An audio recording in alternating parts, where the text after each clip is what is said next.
In this audio-only podcast, I'll be talking about motivation, how to get motivated to work on print on demand. Now, if we're meeting for the first time, my name is Zen Watercooler. The channel is Zen Watercooler, and most of that channel is print on demand. Now, I have a sister channel as well, and it's called Crafty Stacks, and that's Crafty and then STAX. So if you search on YouTube, hopefully you'll see some of those videos, and that's a little bit more of a deep dive on some other things like graphic design, and I've got other things like digital downloads on there.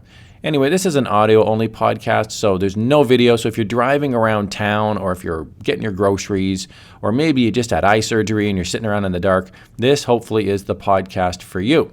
I'm really happy to be here talking to you about it because this is actually a subject that is near and dear to my heart because I actually struggle with this. And I know maybe you might be surprised to hear that because I'd like to think I'm relatively successful in the print-on-demand world. I'm actually wearing a hoodie today that just came in the mail. I ordered it from a company called Printful, and I'm very happy with the way it looks. I made some money off of a client that allowed me to buy a nice hoodie for myself, so I got a little early Christmas present. So I know that I'm good at print-on-demand. So why am I not bursting out of bed every day wanting to pour in hours and hours of my time?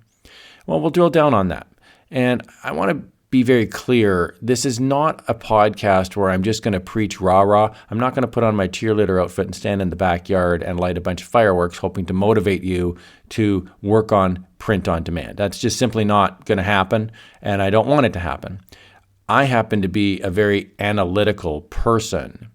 And what that means is I look at the world through the lens of like algorithms and formulas. Why do things work? Why do things not work? So I'm going to try to take a very analytical approach to this, although I do acknowledge I am a human being and I have emotions, and hopefully you do too.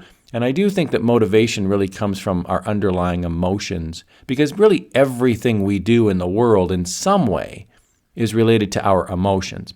So let's talk about the challenges here about print on demand. Why may it be that you're not motivated to work on print on demand? Well, one of the biggest challenges that I hear based on feedback that I get on the channel and through emails is that you're just simply not getting any sales. You're just simply putting stuff up on sites like Redbubble or TeePublic, Merch by Amazon, and just nothing's happening. You're not getting any sales at all. And in fact, you may not be getting anything. You may not be getting any likes or any follows, whatever the equivalent is on those websites. You might not be getting any indication at all that anybody even remotely cares that you exist. And that's a really lonely feeling, especially when you first start out. I happen to be on Displate, and I make about 15 to 30 sales a day on Displate. And I don't say that to brag, quite the opposite. I can upload 10 designs a day on Displate, but I don't. And it's like, well, that's really sort of frustrating when I have a talk with myself at 11 p.m. at night when I'm getting ready to go to sleep. It's like, well, why didn't I upload 10 measly designs onto Displate every day if I'm allowed to? There's artists that would chop off their right leg to try to get 10 uploads a day onto Displate. And here I am, I have the bandwidth, and I'm just like, I'd rather watch TV. So I mention that only to say that I also personally struggle with this. And sometimes I think motivation can be tough when you're making sales. If you're making $500 or $600 on Amazon, maybe you're on Amazon KDP selling print-on-demand books, for example, or you're on Merch by Amazon. And I've seen this on Reddit. I go on a site called Reddit, which is like a forum, and people post their earnings, and I use it as motivation. So there's like one guy on Reddit that posted his monthly earnings, and it's like $4,000 on Merch by Amazon. And I'm thinking, man, like that guy must be hugely motivated. And I imagine he's working a lot, but is he working as much as he should be? I don't know. I mean, only he can determine that. He might be waking up in the morning going, I don't want to do this anymore. So I want to talk a bit about that motivation isn't something that is a destination. You're not going to wake up one day and all of a sudden be sufficiently motivated to work on anything. It's a constant struggle. And I'd like you to imagine, think back to when you were a younger person and maybe you were like just coming out of school, or if that is you now, then think back to like when you were like a really young kid. okay, like a really tiny little child.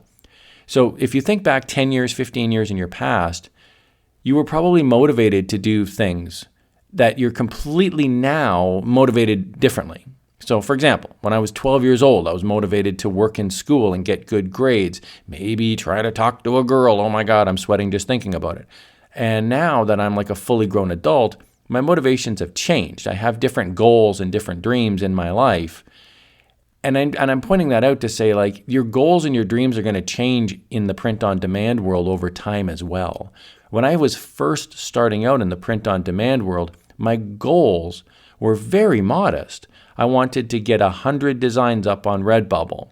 I wanted to get 100 designs up on TeePublic. I wanted to get accepted by Displate. I wanted to get accepted by Merch by Amazon. These were pretty like minor goals compared to where I am now. But my goals today will be pretty minor to where they are, say, 5 years from now. And I'll just use YouTube as an example, right? Like, so my YouTube channels are growing. They're nice. They're great. I'm enjoying working on them. I haven't quit my job, for example. I'm not like working full time in YouTube. It's a hobby. Well, maybe 5 years from now, this might be like a full-time business. I don't know. And if that happens, my motivations will change. So I use that to draw parallels in the real world to say this isn't something that just happens with print on demand. Your motivations will change over time. But look, at the end of the day, it sucks, right? You're uploading a bunch of designs and you're not getting any sales. That's what we got to talk about here, right? It's like, how do I get sales?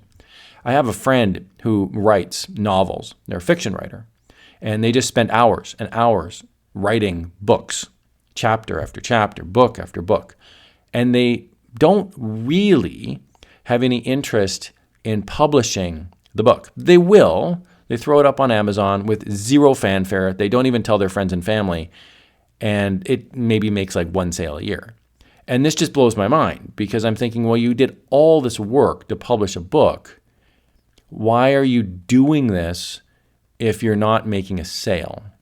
So I understand, like, sales for a lot of us is the motivating factor. So I don't want to dance around that and pretend that's not the case. It absolutely is the case. You're on print on demand to make money. So let's just acknowledge that. The other thing is, even if you're making sales, and I happen to be one of those people, I make a sale a day on Redbubble, sometimes 2 or 3 sales on Redbubble in a day.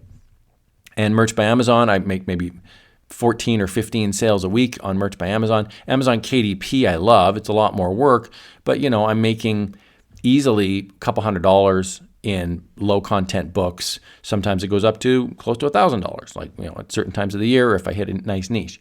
So I'm making sales is my point, and even I struggle with the motivation.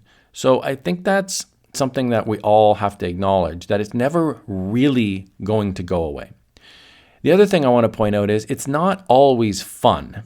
And I think this is really important to acknowledge because there's a little bit of shame and a little bit of embarrassment, I think, when people talk about print on demand or talk about any sort of business idea or any sort of hobby income. Sometimes it's not fun.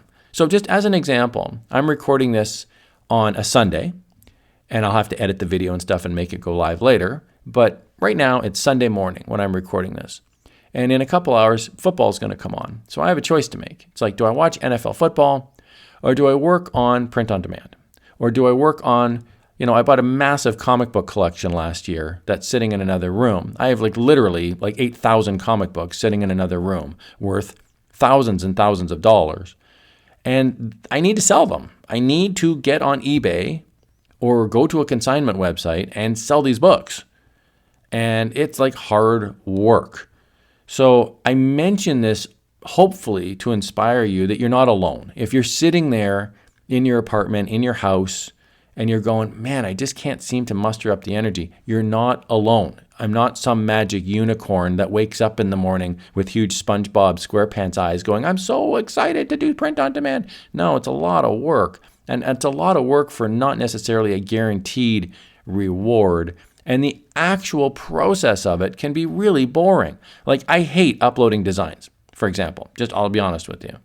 I like designing, and I like doing niche research. I actually quite enjoy it, although it's a lot of work. But the uploading piece to me is really boring.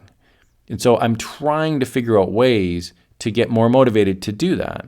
So I mentioned this to say, hey, I'm just like you. I'm a human being that has motivations and desires, and I don't necessarily want to be sitting there and working on print on demand for 18 hours a day.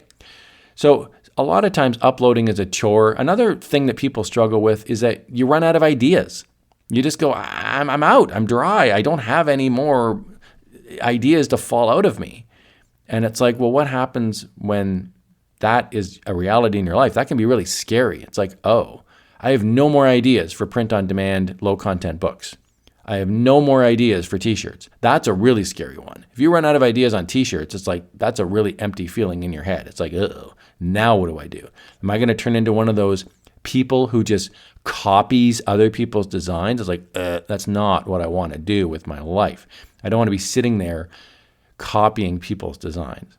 So if it feels like work and if it feels like a slog, that is an issue. And I want to talk about these things. And hopefully, I've spent the first 10 minutes sort of complaining, but I'm doing it hopefully so you can see I'm a human being like you.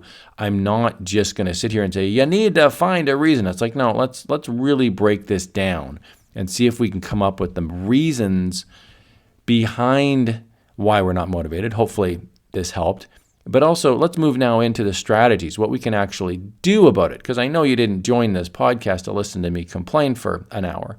Hopefully, I'm going to give you some tips and tricks here on what we can do about it going forward. So the first thing I think that helps, I'm a big fan of a life coaching model that's very simple. And the model goes like this. At the start of the model, you've got your situation that you're current in, like your current situation, okay? And then out of your current situation, you have thoughts about it. From those thoughts come emotions. And from those emotions come actions. And then out of the actions comes the revised situation or circumstance that you're in. So you go from the old circumstance to the new circumstance by moving through thoughts, feelings, and then actions. So the most important thing in my world is my thoughts. It's the only thing I can really control, right? A meteorite could hit my house, a car could drive over my tree, and it's like, okay, the only thing I have control over is how I think about the situation. So what I do is I acknowledge that print on demand is a chore, or listing comic books on eBay is a chore, or trying to design t-shirt ideas when I'm not feeling super creative is a chore. I acknowledge it. And then I try to figure out something that would be enjoyable in the moment. And it's important for myself, and I'm speaking from personal experience here, it's important for myself to have realistic expectations about what daily output looks like, what weekly output looks like, and what monthly or even yearly output looks like. So I'm going to use Displate here as an example. I can upload 10 designs a day onto Displate. I've decided for work-life balance and mental health that I'm only going to upload the 10 designs a day on Friday, Saturday, and Sunday, 3 days a week. So that's 30 designs a week I'm going to upload onto Displate. Now I could upload 70 because I could do 10 a day. And I've just made that decision with myself. I actually had a conversation with myself and just said, look, I'm going to work on this on Friday if I don't have plans with friends or family or whatever. I'm going to work on it on Saturday because I like to watch TV for a couple hours. And then on Sunday, especially during the winter, I'm in Canada and there's not a lot to do in Canada in the winter. It's like minus 1,000 all the time. So I really like watching sports on a Sunday. And I do my vacuuming and my laundry. And I like to work on print on demand, or I work on my comic book hobby on a Sunday. So I've got a nice little routine going. So this is a piece of advice I'd like to offer, is if you're struggling with the motivation piece, come up with some sort of a routine. And what will happen is the routine will feel comfortable over time. And in a perfect world, you'll feel a pull to the routine. So for example, a lot of us will often plan out meals for the rest of the week. They'll do it on a Sunday, right? And I'm one of these people. I'll plan out my meals on a Sunday, and I actually go shopping for groceries on a Sunday night, very late at night. And then I get up and go to work on Monday. If I don't get groceries on my Sunday late evening, I get a little bit antsy. It's like, oh, I kind of need to get groceries here. I need to make sure I'm stocked up on whatever it is that I eat. So it's the pull of the familiarity and the comfort of the routine that can sometimes be motivating. And I'm hoping over time you'll find that if you get into a routine on print on demand, let's say you have between 7 and 8 at night during the week, you're going to work on print on demand. Well, if you miss a night, you start to get a bit anxious about it. You're like, hey, man, that's my window of time where I find it relaxing and comforting. That's my time I've carved out. So I'm not suggesting that you're supposed to abandon, a date or a family time, or your kid is screaming in their crib and you're like, sorry, it's 7:01, I got to work on print on demand. I'm not saying that. But I do think it's important that you carve out either an effort bucket or a time bucket for print on demand, and then over time it becomes comfortable. The momentum is such that you're building it up as you move along. The other thing I think is really helpful is ask yourself how much effort you really want to put in. So this is a realistic expectations, but instead of like sales metrics, it's like, how much effort do you really want to put in? Not do you want to put in, but necessarily how much effort are you actually willing to put in for real? And be honest with yourself. Like I had an honest conversation with myself and I said, look, I really don't want to upload 10 designs every single day, 7 days a week. I find after a while I get very crabby and burnt out on it. So what I'm going to do instead is 3 days a week. I'm going to go in, work hard for 3 days, and then 4 days I'm out. I'm going to live my life. I'm not even going to worry about it. I don't even look at display during that time. And it's the same thing with Redbubble. I'll go into Redbubble twice a month. And another thing I do is like on stat holidays, I will spend a stat holiday, which is a statutory holiday, like a day off. I will spend that time working on YouTube videos exclusively. I'll like work an 8-hour day and I record a whole bunch of videos and I love it. But that's how I spend my stat holiday. So it's a comfortable routine. Now I don't do it all the time, but when I do, it feels good. So that's the way through from a motivation perspective, I think, is to get into a routine that feels comfortable. The other thing I think you need to do is take a hard look at your success metrics. And there's three. There's 3 success metrics in print on demand. And if you're watching other people's YouTube videos, God bless you. That's wonderful. I'm never, ever going to put down anyone else. But I don't want you to think that print on demand is super complicated. There's only 3 success metrics. And this is in my book, by the way. So if you don't want to buy my book, wonderful. Here it is. I'll give you the formula. There's 3 things that make print on demand successful. There's the quality of your designs. There's the quantity of your designs. And there's what niches are you in. And that's it, the end, okay? You can turn off the podcast right now and throw your computer in the lake. It's over. You have all you need now to work on print on demand. So if you're not making sales, I would recommend that you take a hard look at your quality of your designs. Are they actually as good as they could be? And this is not some passive aggressive question where I'm secretly accusing you of being a bum and you have no quality designs. The answer might be yes. The answer might be the quality is not the issue. Okay, great. How much quantity do you have? Do you have enough designs out there? I'm going up towards 5,000 designs on display. On Redbubble, I've got multiple shops that have over 1,000 designs. Merch by Amazon, I've hit tier 500. And so I've got like over 10,000 individual products listed. And I'm not saying this to be braggy, but it's like, I know quantity is not the issue for me. I've got lots of quantity. And that can be tough too, to add like 10 designs when I've already got like 5,000. It's like, well, who cares? So I tell myself, hey, one of these designs can hit. One of these designs could be big. This actually happened to me recently. I uploaded a design in the last 3 months that's so successful that I registered the copyright for it because I'm making multiple sales a day on it. And it's a brand new design. I was like, wow. So I registered the copyright with the Canadian Intellectual Copyright Office. And now I can use that when these jokers come out of the woodwork and they start copying that design. It's like, no, you're not copying that design. I can get that design pulled down. And I've got a few registered copyrights and they cost money and it cost time, but it was worth it. So I only mention that to say, there is niches out there, there is quality designs out there, and there is areas where you can pump in a bunch of designs and one could hit and you can actually make consistent sales. I find this is especially true in print-on-demand books. So Amazon KDP, for example, I think is a hugely underutilized print-on-demand world. I think Redbubble is somewhat saturated. I think TeePublic's got a lot of crappy designs up there, but there's just a ton of them, and it's hard to get through the noise. But I do think Amazon KDP represents a great opportunity because books are so niche. You can have a low-content book that's very specific to a location. And I'll throw Merch by Amazon in there as well. I live in Canada, And I recently created a bunch of, I think, very good-looking t-shirt designs that feature Canadian cities. So there's things like Toronto, Montreal, Vancouver. These are very large cities. So I started off with those. I was surprised because I made a sale for a t-shirt for a very tiny town in Canada that most people have never heard of. And the irony is, or the coincidence, or whatever you call it, but the really cool thing is that I made the sale on the German Amazon website. So like Amazon.de, I made a sale of a tiny Canadian town listed on a t-shirt. So somebody in Germany bought the shirt. So it's like, oh, I don't need to do New York City and Los Angeles all the time.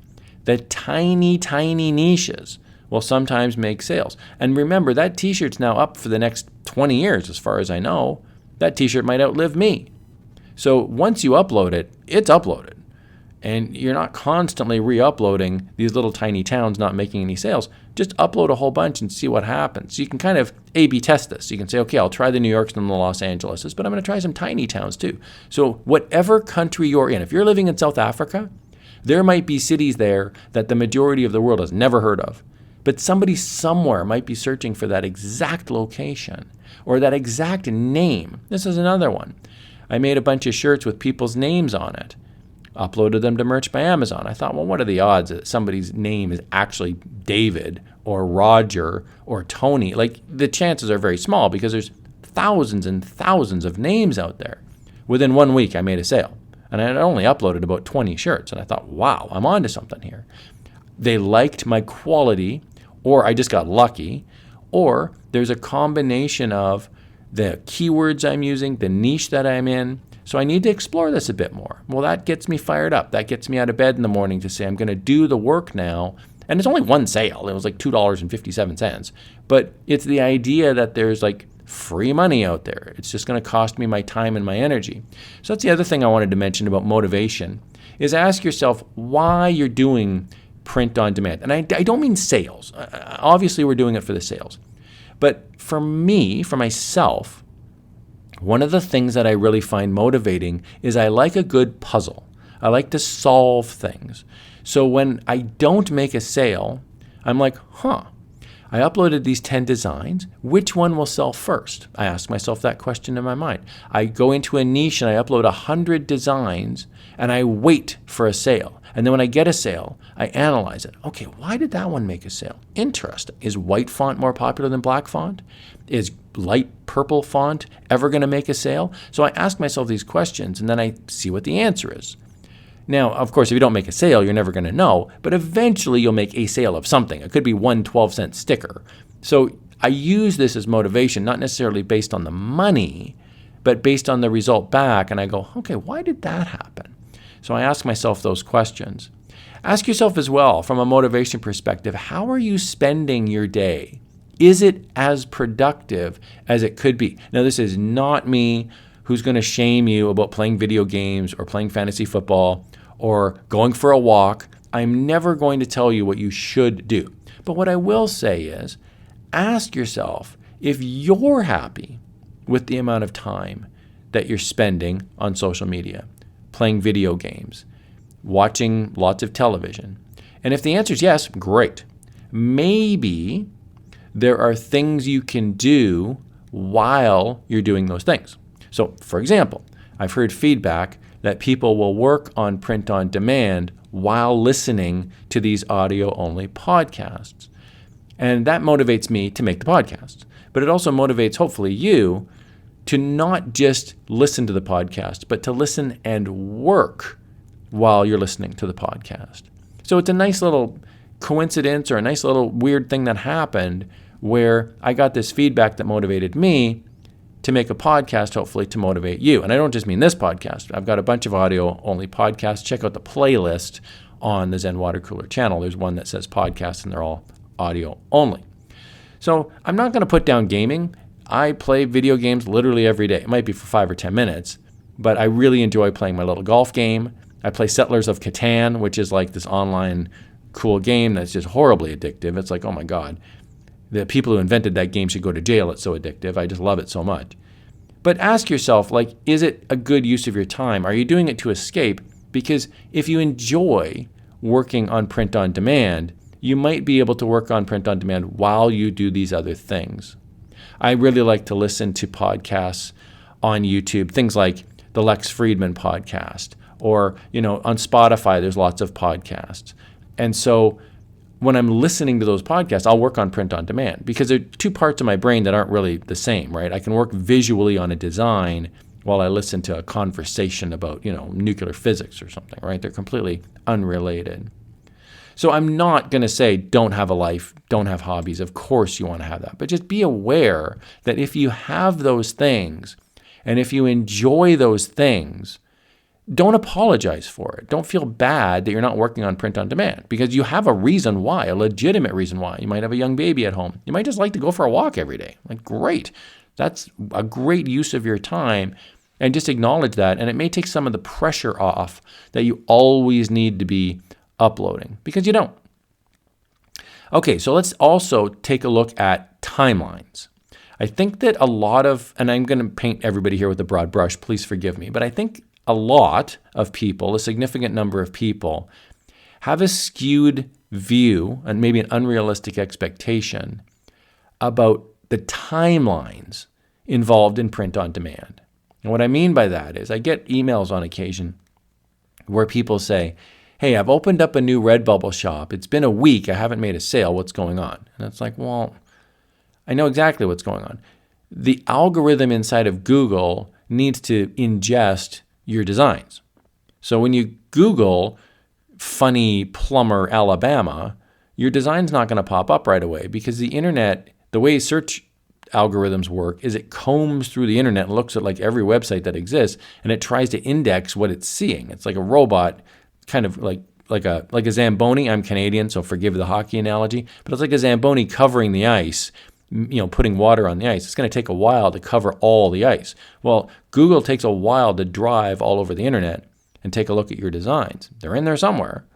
So if you've just opened up a store, even if you've gone absolutely nuts and uploaded 800 designs in the first 2 weeks, it's going to take time for Google to index those results. It's also going to take time for human beings to just find them. So even if they were indexed right away, well, customers are not spending all day, every day searching for your design. So like, for example, I've uploaded some funny construction worker t-shirts. Well, not everybody's searching for funny construction worker t-shirts all day long, every day. It could take a year or 6 months, or it could be tomorrow that somebody somewhere goes, my loved one is a construction worker and I'd really like to find a funny shirt. It's a niche item, right? Imagine when you go into the local supermarket and you see a banana. Well, the banana could have been sitting there for a day, an hour, could be sitting there for 3 days. It's not instantly, the banana's not sitting there wondering, why is nobody buying me? It's like they're going to come by and buy the banana when they're going to come by and buy the banana, right? So you have to think of it in terms of like a grocery store. You put all your print on demand wares out there for sale, and people are going to come along and buy them when they come along and buy them. You hope it's going to be soon, but it might not be, right? So you got to give time for people to find your designs. Not everyone is searching every day for your designs. So, okay, I'm going to wrap it up here as we land the plane here on this podcast and we come up on the 30-minute mark. I do want to say, at the end of the day, it is about your thoughts. Motivation is about your thoughts. And so what you need to do is shut off the distractions, carve out some time, and really make a conversation and a deal with yourself. And say, you know what? I'm going to make myself a priority. I'm going to make print on demand a priority. Or you're going to say, and with no shame, you're going to say, I'm not going to make print on demand a priority today because I have a life. I want to go for a walk. I want to go on a date. I want to make breakfast and watch TV. And that's okay too. I really hope you found this helpful. I love print on demand and I hope you do too. And I mention that in this podcast because I don't want you to lose the love of a great hobby that is so rewarding in so many ways. I encourage you to check out my channel. I got lots of content on there. I've got lots of other audio-only podcasts, including this one. Thanks a lot for watching. We'll talk again soon.